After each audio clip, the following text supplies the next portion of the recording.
The Russian Mafia boss spilled wine on her shirt. 15 minutes later, she was wearing his suit. The gun is pressed against my spine. Cold. Unforgiving. Just like the man who's holding it. Except that's a lie, isn't it? Because Alexei Volkov isn't cold. Not with me. Not anymore. His hand, the one not holding the Glock, reaches around to pull me closer against his chest, and I can feel his heart hammering. He's terrified. For me. "If you move, Malishka," he whispers in my ear, his Russian accent turning the endearment into a prayer. "If you even breathe wrong, I will kill every single person in this room, starting with him." I don't need to ask who him is. I can see Dmitry Morozov across the warehouse floor, smiling like he's already won. Like he's already taken everything from us. 3 hours ago, I had an escape plan. A ticket to London. Enough money to disappear forever. I was finally going to leave Moscow, leave the Bratva, leave him. I should have been halfway to Sheremetyevo airport by now. Instead, I'm here, in an abandoned factory on the outskirts of the city, choosing to stand between Alexei and a bullet. Choosing him. Even though it might kill us both. I should hate him. God, I should hate him. He kidnapped me. He destroyed my life. He's a monster who's built an empire on blood and fear. The Pakan of the Volkov Bratva doesn't do mercy. He doesn't do love. Except somewhere between the terror and the fury, between the forced proximity and the fierce protection, I fell in love with the monster. And now someone wants to take him from me. 8 weeks ago, I was a cultural attaché at the American Embassy in Moscow. My biggest worry was a diplomatic reception running over schedule. I had a safe life. A boring boyfriend back in DC who sent occasional texts asking when I was coming home.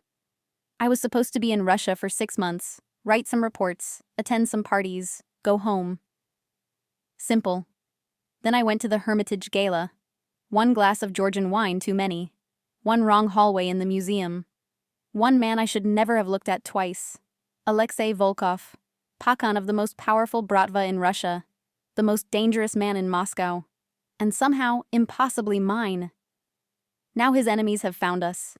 Dmitry wants him dead, wants me broken, wants to take everything Alexei has built and burn it to the ground. And I have seconds, maybe less, to make a choice that will either save us both or destroy everything. You want to know how a good girl falls for a monster? How she becomes willing to die for him? How a spilled glass of wine and a ruined Valentino blouse can change your entire life? Stay with me.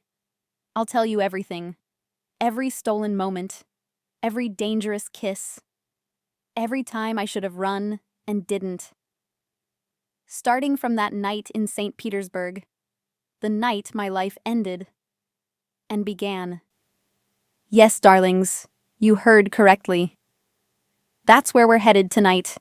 To a warehouse on the edge of Moscow where a gun is pressed to our heroine's spine, and the man she loves is the one holding it. Where the only thing standing between her and death is his willingness to kill for her. But we're getting ahead of ourselves, aren't we?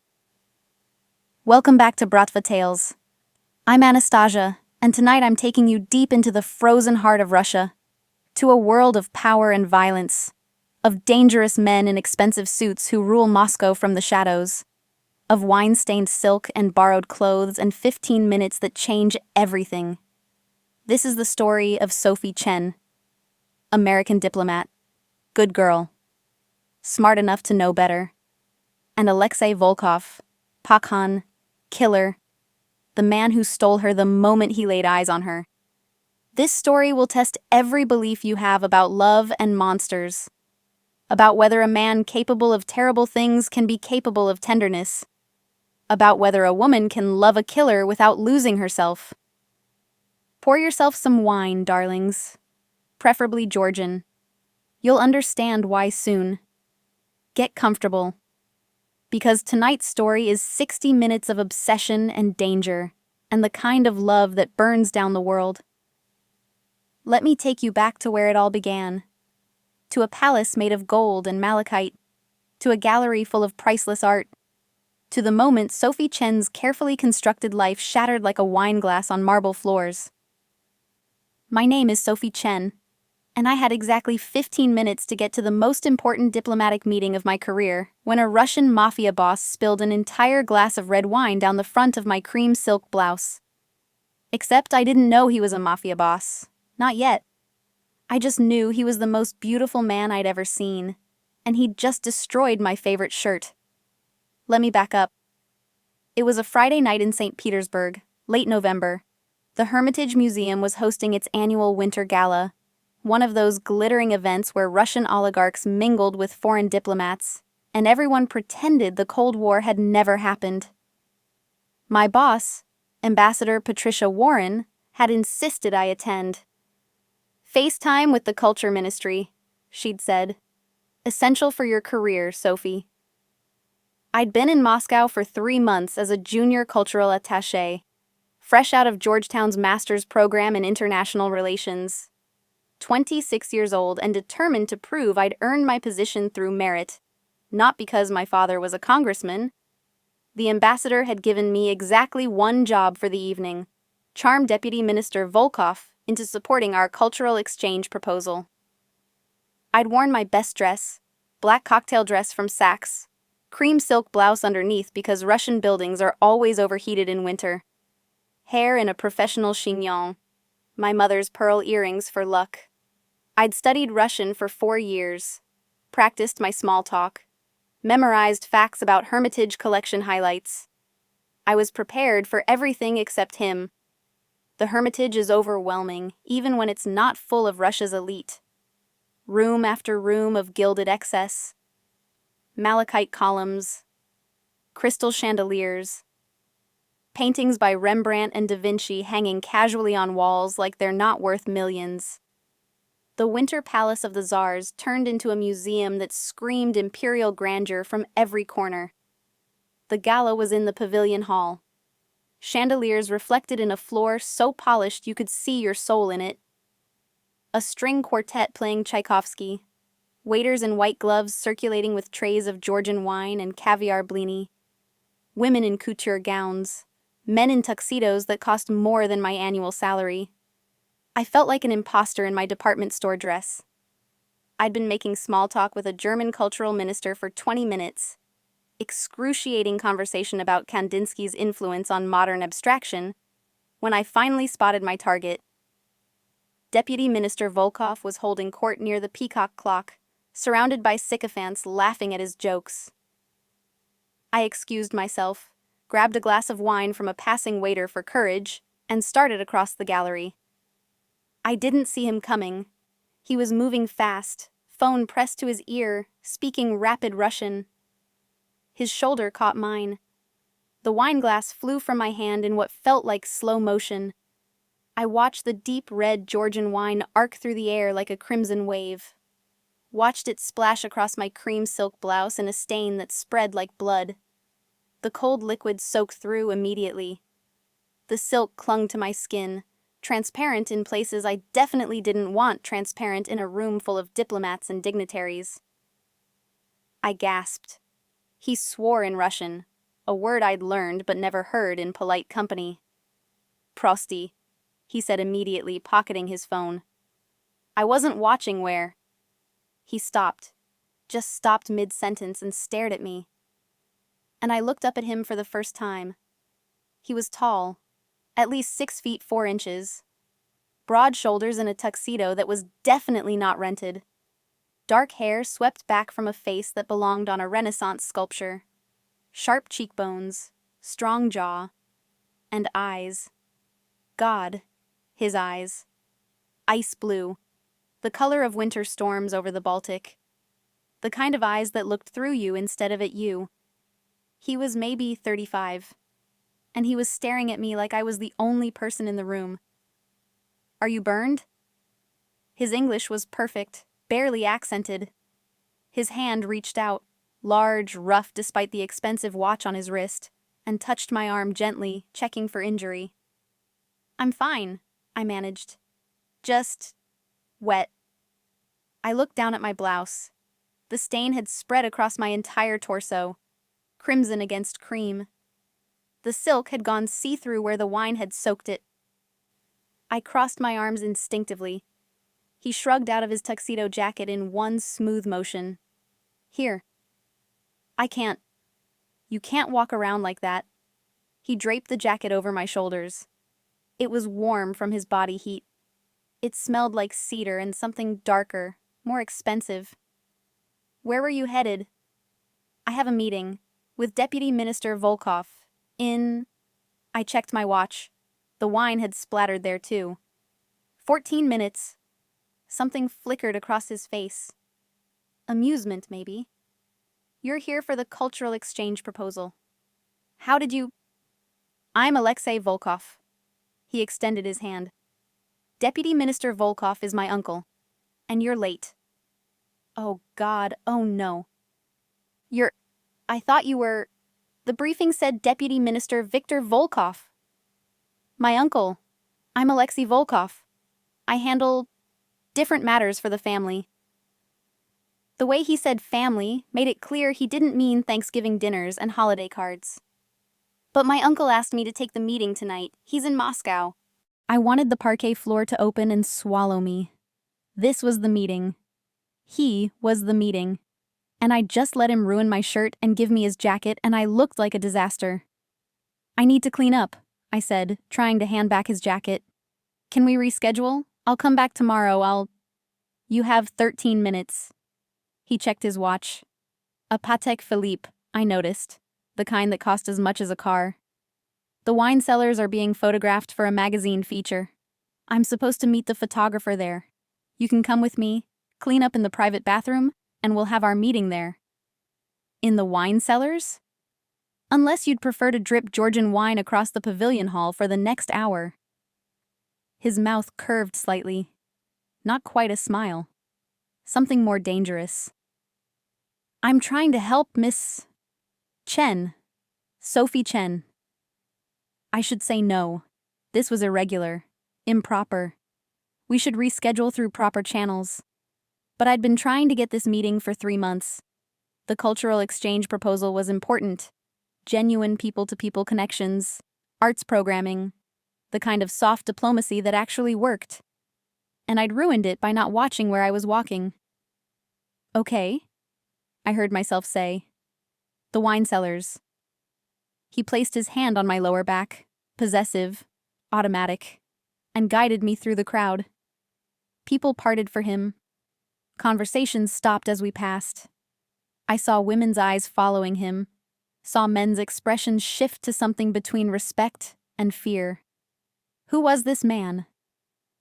We took a staff elevator down below the galleries, below the public spaces, into the guts of the Hermitage. The walls here were stone instead of gilt. The air smelled like dust and age. His hand never left my back. You're not really a deputy minister, are you? I said as we walked down a corridor lined with storage rooms. That depends on your definition of really. He glanced at me, those ice blue eyes amused. I hold the title. I attend the meetings when my uncle needs me to. But you're right. That's not what I do. What do you do? We stopped in front of a heavy wooden door. He pulled out a key, an actual iron key, the kind that belonged in a fairy tale, and unlocked it. I protect our family's interests, he said simply. By any means necessary. The wine cellar was magnificent. Vaulted brick ceilings, racks of bottles stretching into shadow, warm light from antique sconces, a small sitting area with velvet chairs that had probably been there since the Tsars, and no photographer. I thought you said... I lied. He closed the door behind us. Not aggressive, just definitive. There's no photographer. There's no magazine feature. I wanted to talk to you alone. My heart started hammering. The door was closed. We were alone, underground, in a palace with wine-soaked silk clinging to my skin and his jacket around my shoulders. This was how women disappeared in Russia. The bathroom is through there. He gestured to a small door in the corner. Take your time. Clean up. We'll talk after. Why did you lie? He looked at me for a long moment. Something shifted in his expression, something that made my breath catch. "Because the moment I saw you," he said quietly, "I knew you were going to change everything." I should have run. Every instinct I had screamed at me to make an excuse. Leave the wine cellar, leave the Hermitage, leave St. Petersburg entirely. But my feet wouldn't move. Because part of me, a part I didn't want to acknowledge, wanted to hear what he meant. The bathroom was small but luxurious. Gold fixtures. Hand towels with the Hermitage logo. I locked the door and leaned against it, trying to steady my breathing. What was I doing? I looked at myself in the mirror. Wine-stained blouse. Mascara slightly smudged. His jacket swallowing my frame. I looked like I'd been through something. I tried to clean the wine off my blouse with water and hand soap. It didn't work. The stain had set. The cream silk was ruined. I was going to have to wear his jacket or walk around looking like I'd been stabbed. I splashed cold water on my face, reapplied lipstick with shaking hands, told myself this was fine. Professional. Just a meeting in an unconventional location. I was lying to myself. When I came out, he was sitting in one of the velvet chairs, jacket off, bow tie loosened, looking entirely too comfortable in a palace wine cellar. He'd opened a bottle of something and poured 2 glasses. "Tsinandali," he said, gesturing to the wine. "From Georgia, since I destroyed your last glass." I shouldn't drink during a business meeting. This isn't a business meeting anymore. He stood, handed me a glass. His fingers brushed mine. Deliberate. "Sit, Sophie. Please." The way he said my name, Sophie, with that slight Russian emphasis on the first syllable, did something to my nervous system. I sat, took a sip of wine. It was perfect. Crisp and bright, nothing like the heavy red that had ruined my blouse. "The cultural exchange proposal," I started. "If we could discuss..." "It's approved." I blinked. "What?" "Your proposal. Arts programming, student exchanges, joint exhibitions. It's all approved. I'll sign the paperwork Monday." "Just like that?" "Just like that." He sipped his wine, watching me over the rim of the glass. "Your proposal was good, well-researched, genuine, the kind of program that actually helps people instead of just making politicians look good. Of course I'm approving it." Relief flooded through me. 3 months of work, dozens of meetings, endless drafts, and it was done. "Thank you," I said. "This means thank you." "You're welcome." He set down his glass. "Now we can talk about what I actually want to discuss." "Which is?" "You." The word hung between us like a challenge. "Mr. Volkov." "Alexei." "Alexei," I corrected, my mouth suddenly dry. "I don't understand." "Yes, you do." He leaned forward, elbows on his knees, those ice-blue eyes locked on mine. "You felt it too. When I looked at you. When our eyes met." "I don't know what you're talking about." "Liar." But he said it gently, almost fondly. "You're a terrible liar, Sophie. Your face gives you away. When you're nervous, you bite your bottom lip. When you're lying, your left hand twitches. And right now, you're doing both." I forced my hands still. "This is inappropriate. I'm here in an official capacity. I can't..." "Can't what? Can't admit you're attracted to me?" He smiled. Actually smiled. It transformed his face from coldly beautiful to devastatingly gorgeous. "I spilled wine on you. Took you to a wine cellar under false pretenses. And you came anyway. Why? Because I needed this meeting. You could have rescheduled, could have filed a complaint, could have told me to go to hell." He tilted his head, studying me. "But you didn't. You came with me. Let me give you my jacket. Let me bring you here." Why? Because I wanted to. Because when he touched my back, something in me woke up. Because his eyes made me forget every rule I'd ever learned about professional boundaries. I didn't say any of that. I should go. I said instead, standing up. Thank you for approving the proposal. I'll wait for the signed paperwork. He stood too, moved between me and the door. Not threatening. Just there. Close enough that I could smell his cologne. Cedar and something smoky. Close enough to see the flecks of silver in his blue eyes. One more question, he said quietly. Then you can go. Are you involved with someone? That's not relevant. It's extremely relevant. Are you? I thought of Marcus. My boyfriend, sort of. We'd been together for 8 months before I came to Moscow. Long distance hadn't been working. He'd stopped calling. I'd stopped missing him. No, I admitted. Not really. Good. Alexei reached out, tucked a strand of hair behind my ear. His thumb grazed my cheekbone. Have dinner with me tomorrow night. I can't. You can. You just don't want to admit you want to. He was right. God, he was right. You don't even know me, I said weakly. I know enough. You're smart. Georgetown, Masters in International Relations, top of your class. You're careful.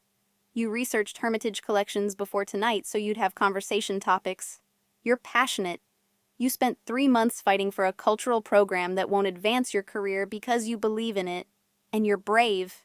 You came to a wine cellar with a strange man because you don't scare easily. How do you know all that? He smiled again. Dangerous. I know everything about you, Sophie Chen. I've known since the moment I saw your name on the meeting request 2 weeks ago. Cold washed over me. You researched me. I research everyone I meet. It's how I stay alive. What do you mean, stay alive? What exactly do you do? Nothing you need to worry about. He stepped back, giving me space. Dinner tomorrow, 7 o'clock. I'll pick you up at your apartment. I didn't give you my address. I know your address. I know where you work. I know you take the metro every morning and stop at the coffee shop on Nevsky Prospect for an Americano with extra cream. He said it casually, like it wasn't completely terrifying. I know everything, Malishka, and I'm still asking. Will you have dinner with me? I should say no. Should report this to the ambassador. Should block his number and never see him again. Yes, I heard myself say. 7 o'clock. He kept his jacket, made me wear it out of the Hermitage, past the gala guests, into the freezing St. Petersburg night. Made sure everyone saw me leaving in his clothes. I didn't understand the significance of that. Not yet. He drove me back to my apartment himself. A black Range Rover with tinted windows and leather interior that probably cost more than my yearly salary. He didn't speak during the drive. Just kept one hand on the wheel and occasionally glanced at me like he was confirming I was real. My apartment was in a converted Soviet-era building near the Fontanka River. Small, serviceable. Embassy-approved housing with bad heating and walls thin enough to hear my neighbors arguing. He parked, came around to open my door, walked me to the entrance. Tomorrow, he said. Wear something warm. We're going somewhere special. Where? Surprise! He lifted my hand, pressed a kiss to my knuckles. Old-fashioned, courtly. His lips were warm against my frozen skin. Sleep well, Sophie. I went upstairs in a daze, let myself into my apartment, locked the door, leaned against it. His jacket was still around my shoulders. I brought the collar to my nose, breathed in cedar and smoke and something indefinably him. What had I just agreed to? I Googled him. Of course I Googled him. Alexei Volkov, 34 years old, born in St. Petersburg, family with connections to energy, construction, shipping. Official position as Deputy Minister of Culture. Unmarried. No social media presence. No scandals. Nothing controversial. But between the lines, in the articles that carefully didn't say certain things, I found hints, rumors, whispers, family ties to organized crime, suspected Bratva connections, a father who'd died in prison, an uncle who'd built an empire on contracts no one else could win. I should cancel dinner. I didn't cancel dinner. He picked me up at exactly 7 o'clock. I'd changed outfits 4 times before settling on a dark green sweater dress and boots. Warm, like he'd said, but also attractive. I told myself it was just professional courtesy. I was lying to myself again. He was waiting outside my building, leaning against the Range Rover in a black wool coat that made him look like he'd stepped out of a Cold War thriller. When he saw me, his face did something I couldn't quite read. "Beautiful," he said simply. We drove out of the city, past the glittering center with its palaces and cathedrals, into the outskirts where Soviet apartment blocks gave way to forest. Snow had started falling, big fat flakes that caught in the headlights. "Where are we going?" I asked. "My dacha. You'll like it. I promise." A dacha. A Russian country house. Alarm bells should have been ringing. Instead, I felt curious, excited, like I was in the opening chapter of a story I couldn't put down. The dacha was beautiful. Traditional wooden construction, but clearly expensive. Surrounded by birch forest, warm light glowing from windows, smoke rising from a chimney. Inside, it was warm and smelled like pine and something cooking. Traditional Russian furnishings mixed with modern comfort. A fire crackling in a massive stone fireplace. "You live here?" I asked. "Sometimes. When I need to think, when Moscow becomes too loud." He took my coat, hung it carefully. "I wanted you to see it, to see me somewhere real instead of at official functions where everyone's performing." "Is this real? You?" "This is as real as I get." He gestured to the kitchen. "I made pelmeni. I hope you're hungry." "You cook?" "My mother taught me. She said a man who can't feed himself is a man who's useless." He smiled slightly. She had strong opinions about self-sufficiency. We ate at a rough wooden table by the fire. The pelmeni were perfect, little dumplings filled with meat and herbs, served with sour cream and dill. We drank vodka because he said it was tradition. "To unexpected meetings," he toasted. "To ruined blouses," I countered. He laughed, actually laughed. It was a good sound. Warm. Real. We talked for hours, about everything. His childhood in St. Petersburg. My childhood in California. His mother who'd raised him alone after his father died. My parents who'd pushed me toward diplomacy. His love of classical music. My secret addiction to terrible American reality TV. He didn't talk about what he did, not directly, but around the edges of the conversation, I started to understand. The family business, the obligations he'd inherited, the violence he'd seen and caused, the world he moved through where power was currency and weakness meant death. "You're bratva," I said finally. Not a question. He went very still. "What makes you say that?" "The way people looked at you at the Hermitage, the way you talk about your family, the way you say protection like it means something specific." I met his eyes. "You're not really a deputy minister. That's just the legitimate face, isn't it?" For a long moment, he didn't answer, just studied me with those ice blue eyes. "Yes," he said finally. "I'm Pakan of the Volkov Bratva, 3rd generation. My grandfather built it. My father expanded it. I inherited it when I was 23 and didn't have a choice. You always have a choice. Not in my world." He leaned forward. If I'd walked away, someone else would have taken over. Someone brutal. Someone who wouldn't have protected the people my father protected. Someone who would have started a war. He paused.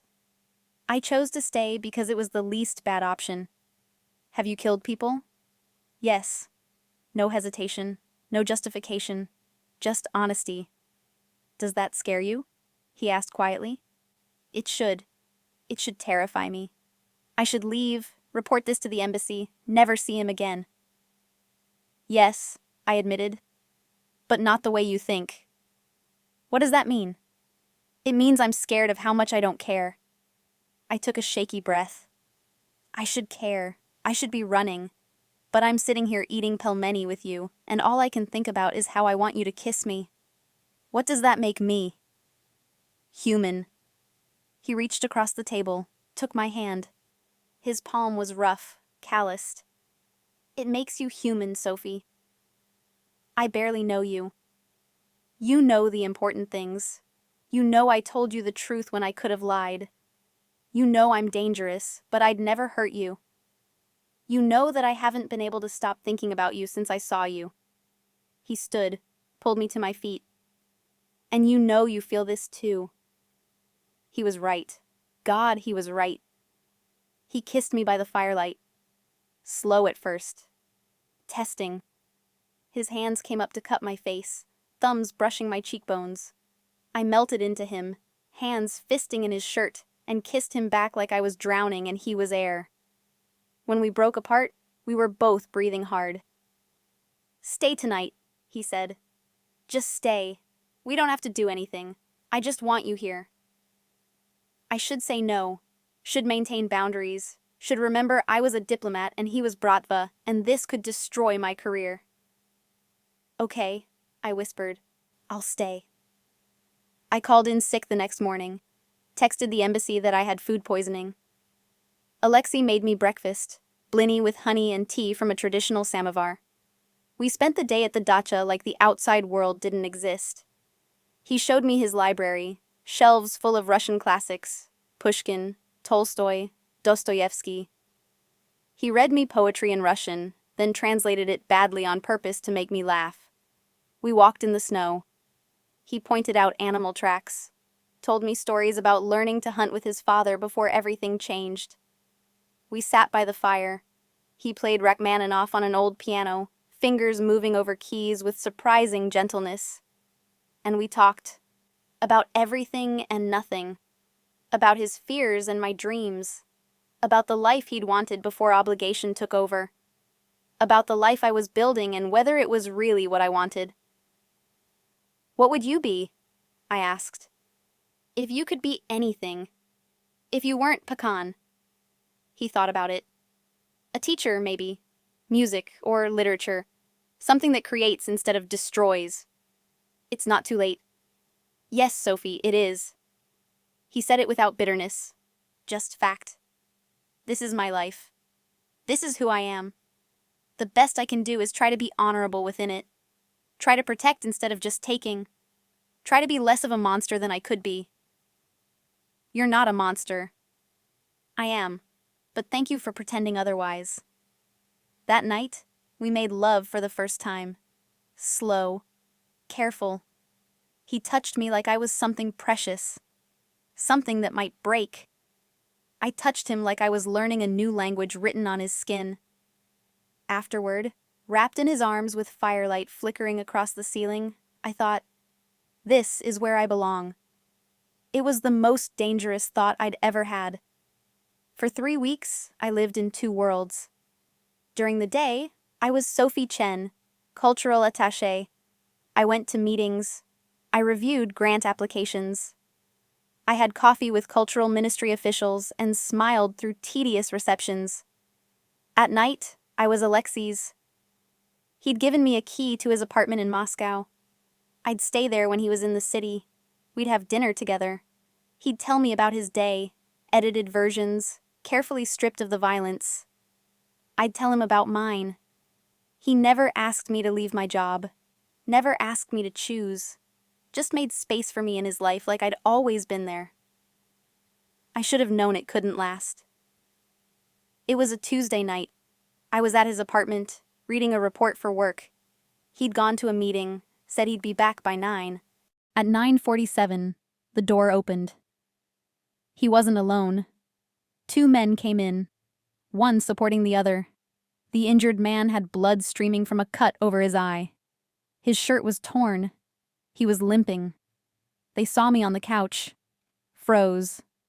Alexei came in behind them, saw me, said something sharp in Russian. The men left through a different door. Sophie? Who was that? I asked. My voice sounded strange, too calm. Business associate. There was trouble at the docks. He's fine. He was bleeding. He'll be fine, Alexei repeated. He came closer. You weren't supposed to see that. See what? Your business associate bleeding in your apartment? Or the reality of what you do? Sophie, please. Tell me the truth. I stood up. What happened tonight? Really? He was quiet for a long moment. Then, territorial dispute. Another organization tried to take our shipping contracts. There was a confrontation. People got hurt. People you hurt. Yes. Did you kill anyone? Not tonight, but I would have if necessary. The casual way he said it, like killing was just another business decision, made something in me fracture. I need to think, I said. Sophie, I need to go home. I need to think. He didn't stop me, just watched as I gathered my things, as I walked to the door. When you've thought, he said quietly, come back, or don't. But know that either way, I'll understand. I didn't go back for 3 days. I went to work, did my job. Avoided the ambassador's questions about why I looked exhausted. Ignored Alexei's texts. I was afraid, not of him, of myself, of how easily I'd accepted who he was, of how much I wanted to go back. On day 3, everything changed. I was leaving the embassy, walking to the metro. It was snowing again, that heavy Moscow snow, that muffled sound. A car pulled up beside me, black Mercedes, tinted windows. The back door opened. A man I didn't recognize said, "Get in, Miss Chen." I don't think so. It wasn't a request. He showed me the gun tucked in his jacket. Get in, or I'll shoot you here and take you anyway. I got in. The car drove. I tried to track the route, but after 15 minutes I was lost. We ended up in an industrial area. Abandoned factories. No witnesses. They pulled me into a warehouse, tied me to a chair. The man who'd grabbed me, broad-faced, cruel eyes, stood in front of me. You're Volkov's whore, he said in accented English. I'm nobody's whore. He slapped me, hard enough that I tasted blood. You're his weakness. He's been distracted, soft, because of you. He smiled. Dmitry Morozov sends his regards. Morozov. I'd heard Alexei mention that name. Rival Pakun. Old grudges. What do you want? For Volkov to know what it feels like to lose something. For him to know that he's not untouchable. For him to suffer. He won't come for me. Yes, he will. He's already on his way. He checked his phone. In fact, he should be here in about 3 hours. Just enough time to make you hurt. Just enough time to make sure when he gets here you're broken. I tried to keep my face blank. Tried not to show fear. But my hands were shaking. 3 hours. I had 3 hours to figure out how to survive this. They didn't torture me. Not physically. They didn't need to. The threat was enough. 2.5 hours later, I heard gunfire outside. Shouts. More gunfire. Then silence. The door exploded inward. Alexei came through like an avenging angel. Gun in hand. Blood on his shirt. Not his, I'd learn later. Eyes wild. He saw me tied to the chair. Something in his face broke. Sophie. He was across the room in seconds, cutting the ropes, pulling me up. Are you hurt? Did they... I'm fine. I'm okay. I wasn't okay, but I was alive. We need to leave, now. He put himself between me and the door. My men are outside, but Morozov has reinforcements coming. We have minutes. We ran. Through the warehouse, over bodies I didn't look at too closely, into the snowy night. His Range Rover was there, engine running. He shoved me into the passenger seat, climbed in, drove like hell. Where are we going? Somewhere safe.